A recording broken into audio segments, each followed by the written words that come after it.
something there. I don't know what, but we can't see it.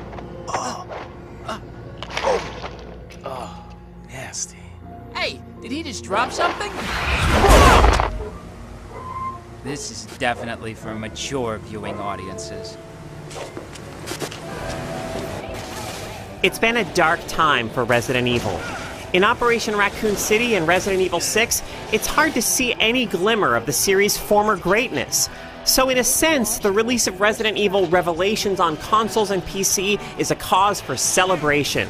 First released on the 3DS last year, Revelations is both the best Resident Evil game of the past few years and the one that's the most true to the series' roots. There's something to be said for that. But taken on its own terms, it's not a great game. It's not remotely scary, and the enemy design is uninspired. Still, Revelations is competent enough to remind you of what Resident Evil can be, even if it doesn't get under your skin the way the best games in the series do.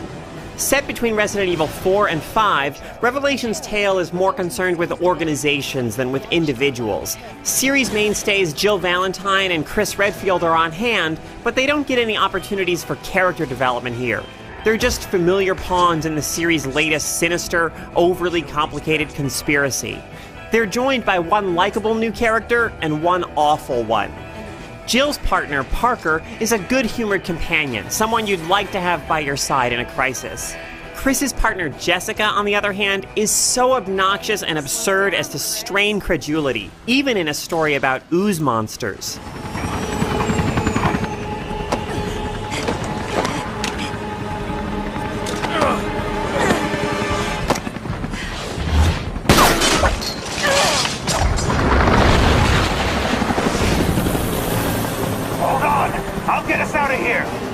No, not yet. We can't let this thing roam free. Agreed.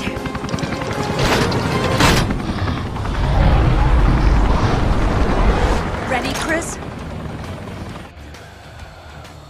The bulk of Revelations takes place on the Queen Zenobia, a luxury ocean liner with plenty of cramped corridors that make for claustrophobic combat. The ship's elegant cabins, casinos, and promenades contrast with its bilges, freight lifts, and other metallic environments, which makes your initial explorations of the ship rewarding. The Queen Zenobia's layout is convincing, making it easy to buy into the idea that this is a real ship with a long and grisly history. But before you've advanced too far through the campaign, you've seen most of what the Zenobia has to offer, and you spend much of your time trekking back through areas you've already covered.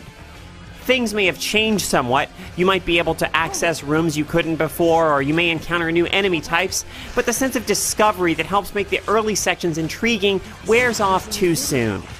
Still, the way the story is broken up into short, episodic sections, jumping back and forth frequently among characters and locations, keeps the pacing brisk. You never get tired of one situation before you're whisked off to another. I think they're infected. Careful, Jessica. See?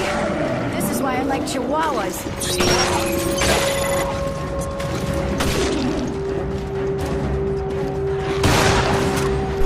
Of course, you're not on the Queen Zenobia for a pleasure cruise. Terrible things have happened aboard that ship, and as a result, you're constantly attacked by bioorganic weapons. Some of which look like people covered head to toe in ooze, and others of which resemble human-sized lizard creatures from a low-budget monster movie. If you've played Resident Evil 4 or 5, the controls and combat here will feel familiar. The camera's closeness to your character limits your peripheral vision, fostering a feeling that you never know what's just around the next corner. The problem is that Revelations never does much of anything with this. You're never startled to discover an enemy you didn't know was there, or given reason to dread what might be lurking in the shadows ahead. There's a half-hearted creepiness to the atmosphere of Revelations, but never anything that might generate actual fear or dread. Instead, the combat is typically straightforward rather than scary. Your weapons feel powerful, and only become more powerful as you augment them with parts you find, but they never feel overpowered. Your enemy's resilience makes you grateful for every ounce of firepower you can wring out of those weapons. You rarely feel truly threatened or desperate, but enemies can still corner you in tight spaces, generating some tension as you fill them with bullets and hope they go down before they get close enough to grab you. You don't want that to happen, both because you get injured and because you're prompted to do some unpleasant stick wiggling to struggle free. Some environments give you a bit more freedom to move around, with opportunities to leap to lower levels to temporarily flee from encroaching attackers. Unfortunately, though the best games in the series feature confrontations with memorable, horrifying bosses, the boss battles here, like everything else about Revelations, are standard. Raid mode is an opportunity to fight off enemies solo or with another player, and though the process of leveling up and earning points with which you can purchase more and better gear is predictably compelling, the combat still lacks the spark of scariness that infused the action of earlier Resident Evil entries. Revelations is a decent adventure, but it doesn't come close to reaching the heights the series has in the past. I can breach the master network of the plane's onboard computer if I can just extract the web key from this dongle. Whatever that means. Just do your thing. It means we can scavenge the data on that freighter. Now you're talking. I've seen enough. Let's head to the crash site.